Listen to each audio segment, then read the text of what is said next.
Welcome to the Insomnia Project. Sit back, relax, and listen as we have a conversation about the mundane. One thing we can promise you is that our conversation will be less than fascinating, so you can feel free to just drift off. Thank you for joining us, and we hope you will listen and sleep. I'm your host, Marco Timpano. And I'm your co-host, Nidhi Khanna. Nidhi, I noticed something very interesting, a response from one of our listeners who actually listens to our show as they're getting ready for work in the morning. Oh, now that's interesting. Whilst our show was designed for people to hopefully sort of drift off to sleep, she finds it very pleasant to wake up to and eases her into the morning, which is... That's a little different. I would have never thought about the reverse effect that it would have on people, but I'm glad to know that this listener, what's her name, Marco? Carrie. And she also mentions that the Dewey Decimal System, which we mentioned in a previous episode, is in fact still used in libraries, and that it was the Library of Congress's classification system. Well, Carrie, thank you for your feedback and for listening to us in the morning as you're getting your day started. Yeah, we want to welcome all listeners from Halifax and any listener that listens to our podcast in a different or unusual manner. Please let us know at Listen and Sleep, because we were surprised by this, and it was quite a pleasant surprise. I found a pine cone in my sofa. In your sofa? In my sofa, and it must have been on a candle or something. It was like a decorative pine cone, or in a potpourri type craft pine cone. Yeah, and you know when you're sort of taking the pillows away and you're cleaning, you find odd things, usually change, maybe a hairpin. I found a pine cone, and I thought to myself, what an interesting item, made by a tree but used in so many different ways. Do you know much about pine cones, Marco? Because I have some interesting facts that I never knew about pine cones. All I can tell you about pine cones that I know is that they come in different shapes and sizes. Correct. And I believe the redwood tree has the biggest pine cone, and I've seen really, really big pine cones used decoratively. That's all I can tell you. That, I did not know that. The couple of fun facts that I have about pine cones. Tell us. So, did you know that it's actually an organ on plants? Sorry? That was my reaction. So, now I'm quoting Wikipedia, so this could be controversial for our listeners. I don't know if Wikipedia is the best source, but I'm going to read it anyway. So, a cone is an organ on plants in the division Pinophyta that contains the reproductive structures. So the familiar woody cone is the female cone, which produces seeds, and the male cones, which produce pollen, are usually herbaceous and much less conspicuous even at full maturity. I didn't know that, but I know that if you take a pine cone and sort of lift up the prongs, or the parts that jet out, the little wooden spiky things, yeah, underneath you'll often find seeds. And I believe that, pine nuts are the seed that are found in a certain type of pine cone, I guess. Is that true? I believe so. And I love food that has pine nuts in it. Pesto, of course, being perhaps the most famous of foods that incorporate pine nuts, or pinoli, as they're often known in the culinary world. Now that would make sense, I guess, as to why squirrels, for example, gravitate towards pine cones, don't they? For the seeds. Yeah. And they'll take them and you'll see them scurrying off with a pine cone. Mm-hmm. Some dogs also are very obsessed with pine cones. Oh, sure, they're the perfect shape for a dog. I know that pine cones are a great way to start fire.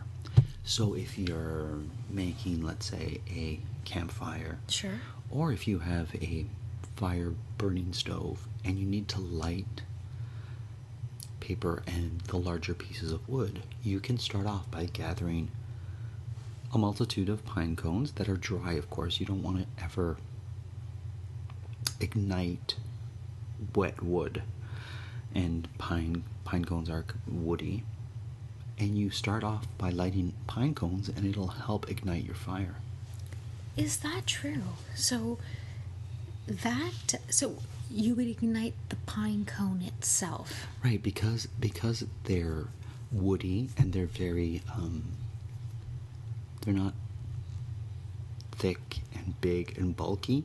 They tend to light quickly. Well, that makes sense. So they're a great fire starter for your campfires and whatnot. So that's a little tip as well. I mean, they're often used in decorations, both for seasonal items or in smaller ones in potpourri. And I do enjoy the smell of potpourri with pine cones in it. Do you? There's something about that aroma that Sure. is very comforting and relaxing and warm. There's a very warm scent that comes from that type of potpourri. I know a lot of teas and medicinal Herbs or syrups and stuff yes. often use pine needles in it.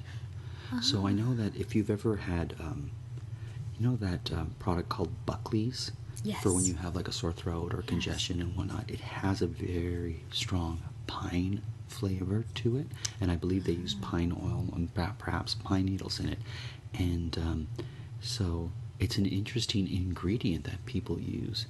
Not to mention, or not to forget, a lot of furniture is made with pine, and you can spot pine as one of the wood furnitures because of its lightness in color and its lightness of weight. So if you lift up a pine chair versus, let's say, an oak chair, the pine chair is so much lighter. That makes sense. That makes a lot of sense. Marco, speaking of furniture, do you have a particular furniture style that appeals to you? Are you more modernist or traditional wood, as you said, pine or oak, or that type of furniture appeals to you? Do you like it to be handcrafted, or would you rather have something that is, one of the kind and very unique? Oh, that's such a tough one, because I like all different styles. I know that I have a Eames reproduction chair and ottoman, and we'll attach a photo of what that looks like to one of our tweets for our listeners. And it's a really stylized chair. Once you see what it looks like, Nidhi, you'll be like, oh yes, I've seen this in magazines or whatnot. And I found that at a secondhand store, and I got it for next to nothing, like $40. And it turns out they're worth quite a bit of money. But it's such a comfortable chair, and it's not all wooden, but it has that sort of sculpted or bent sort of wood shape to it. Now, I love that particular chair as well. I love antique furniture pieces, especially like if you look at a table that has, and some chairs have it too, like claw feet. Claw feet? Yeah, you can tell certain antique furnitures because they'll have like a bear claw carved in the bottom of the foot, or like an eagle talon. Sure. And there's some I've seen. I think my mother-in-law has a piece that is an eagle's talon that is holding a crystal ball. Like it has like a crystal or glass ball the actual wood is holding, or perhaps it's just a wooden ball. I can't remember correctly at this moment, but it's usually, when you notice that, it denotes that the piece of furniture is older or antique. I believe, of course, there's a bunch of reproductions that mimic this style too, but you can really spot it when you see an antique piece and you notice the clawed foot, whether it be some sort of animal claw or some sort of bird's talon. Yes, and I'm looking right here, Marco, at an image, and I believe that sometimes those are referred to as Queen Anne style sure. Or Chippendale style. There's I prefer more rustic, antique type. Well, actually, maybe more rustic type furniture. I'm not a big modernist. Sure. Or a minimalist. Although I do like my furniture to be functional.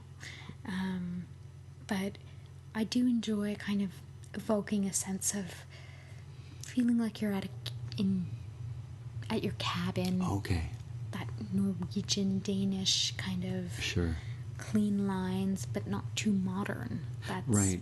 What about things made with driftwood? So this would be wood that sort of the sea has taken and carried it out and drifted it around for weeks, months, years, washes on shore, and some artisan then takes that piece of wood and forms it into, whether it be a table or a lot of times you'll see driftwood that is hanging like a, what do you call those things that sort of hang in the wind, like a wind chime or like a chime of some sort, or they incorporate it into chairs and tables and whatnot to make it look very nautical.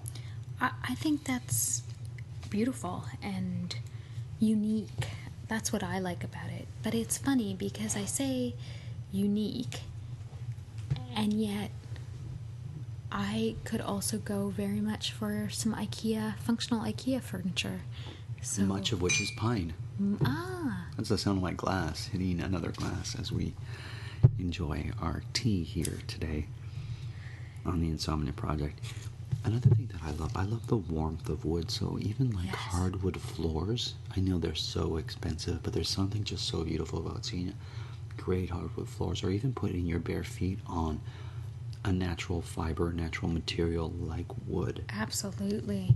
I think I prefer wooden floors to carpeted ones, even though carpeted ones have their benefits. Of course. Particularly if it's cold. Yes. However, I agree with you. There's something also about the creakiness of wooden floors that just evokes, in my memory, very pleasant moments, because the house that I grew up in was I guess 18th century, sorry. It was built in the 1800s. Oh, wow. So 19th century, turn of the century home. Oh, I didn't know that. Yeah, so it was quite nice, and large ceilings, but beautiful. Very much wood paneling and wood banisters, and that old feeling, that traditional turn of the century home. So warm. Feeling warm, and fireplaces in every room. Characteristic. Yeah. Charming. Exactly. I have a friend, his name is Jeff, who was replacing his hardwood floors. So in his home, he had these beautiful hardwood floors, and one area got a little spotted from some water that had leaked, so he was having them replaced through his insurance company. And I said to him, would you mind if I took this hardwood floor? And he's like, I don't see why not. Let me just call the insurance company to make sure it's copacetic with them.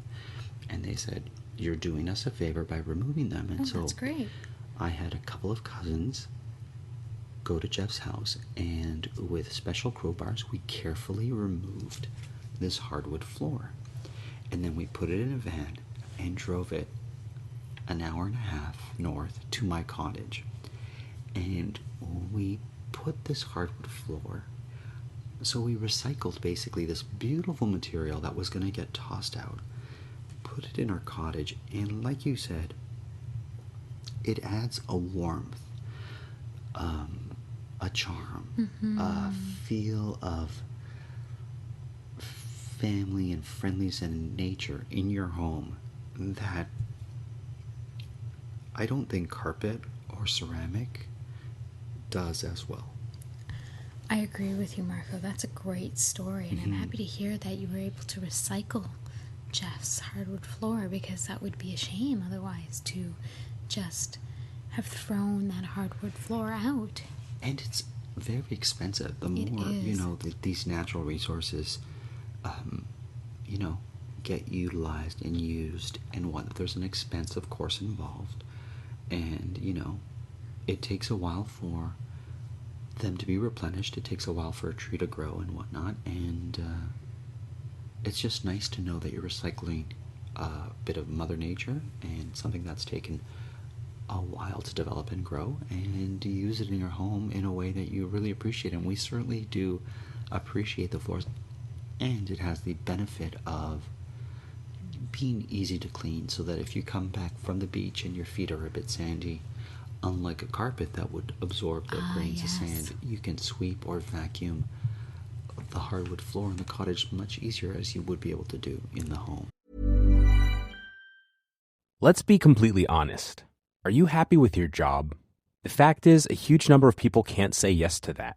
Too many of us are stuck in a job we've outgrown, or one we never really wanted in the first place. But we stick it out and we give reasons like, what if the next move is worse? And I've put years into this place.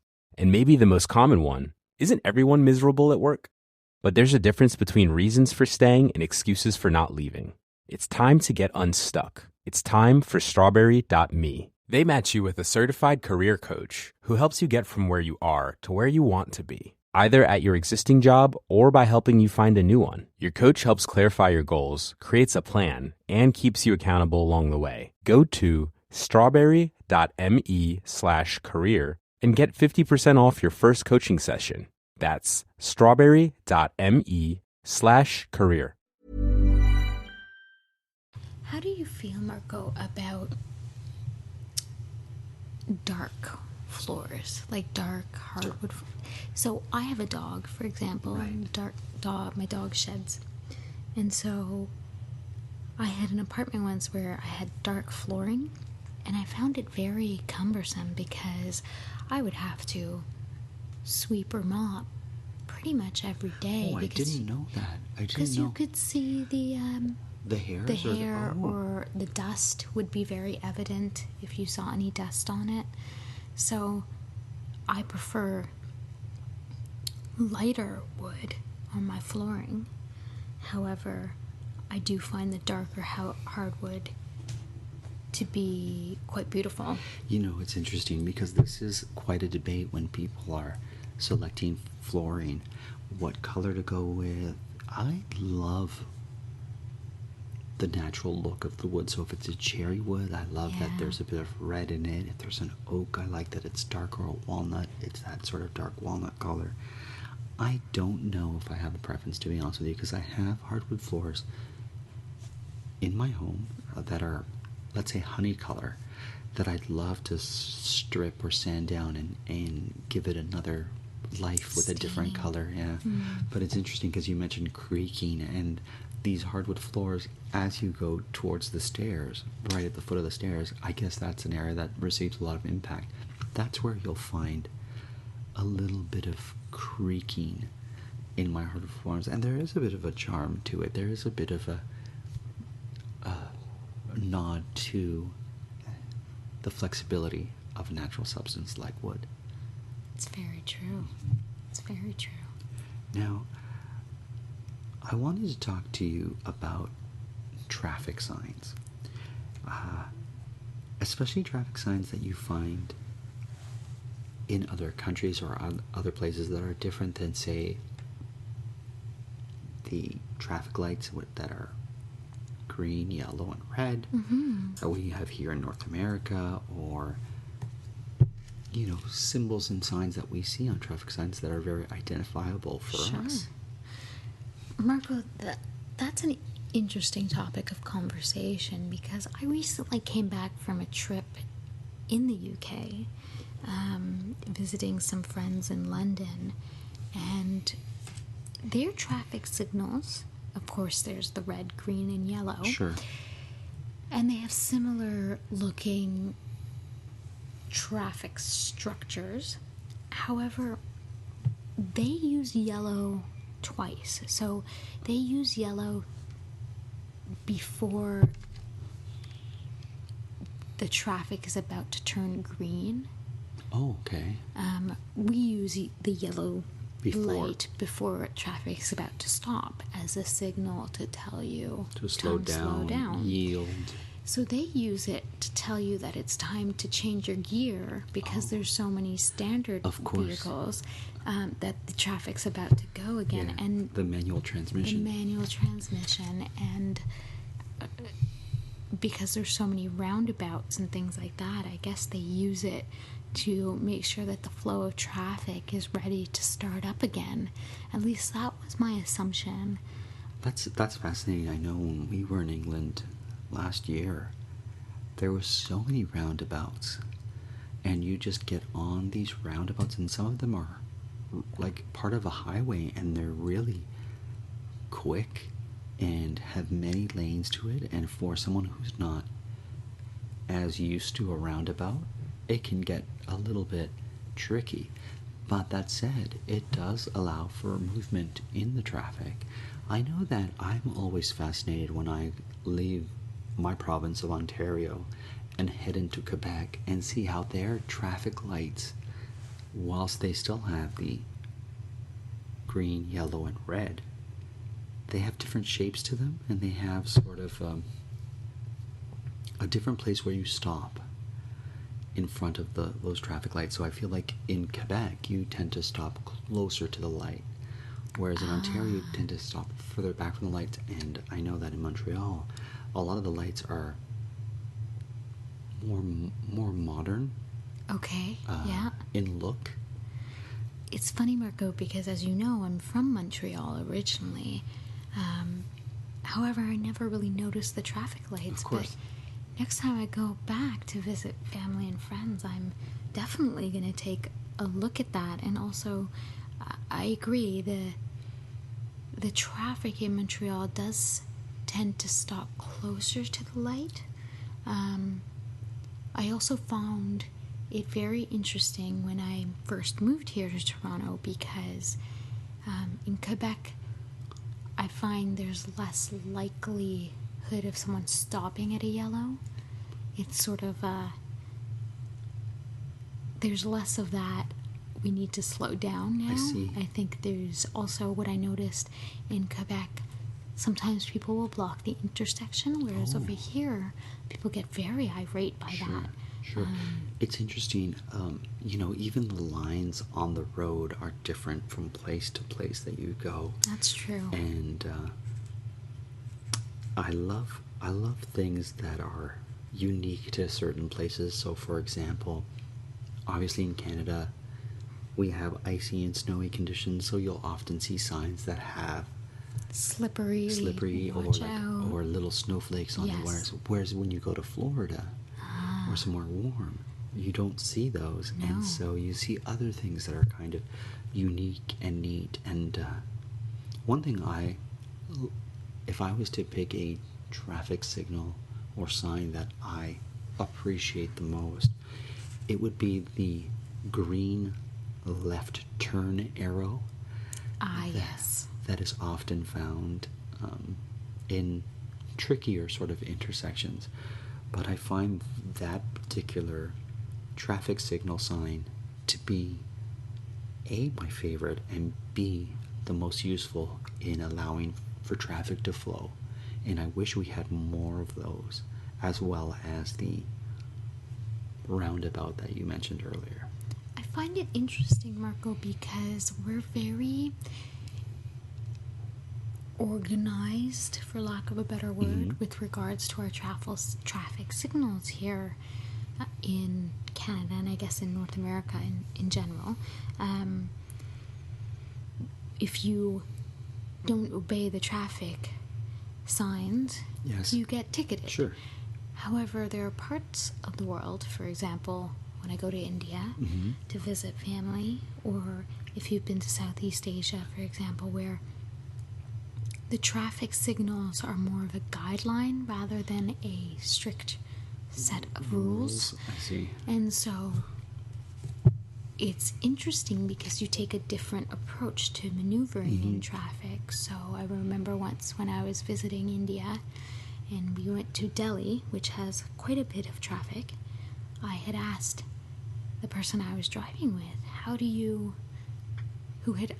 that person had actually lived in Canada for many, many years. And so I asked her, how do you adjust your driving style to the Indian environment? Which is so different. Completely different. And she said something interesting. She said, over here in India, you have to take your car and make it about protecting your car at all costs. So you have to be a very defensive driver. Right. So you can't be nice and let people in. You have to put your car first to ensure that you get where you need to go because of how much traffic there is. Whereas here in North America, there is an expectation that you obey the traffic rules first in order to get where you need to go. I know when I'm driving in Rome, I put on myself to drive like a Roman. I always think to myself, you're in Rome, you need to drive like a Roman. And so I tend to be a little bit speedier, but a little bit more diligent, a little bit more aware, and it works for me. We certainly hope that this episode has worked for you, and we invite you to follow us and subscribe to the Insomnia Project. As always, we're broadcasting from Toronto, and the Insomnia Project is produced by Drumcast Productions. We want to thank you for being a part of our show and listening, and we will see you next time.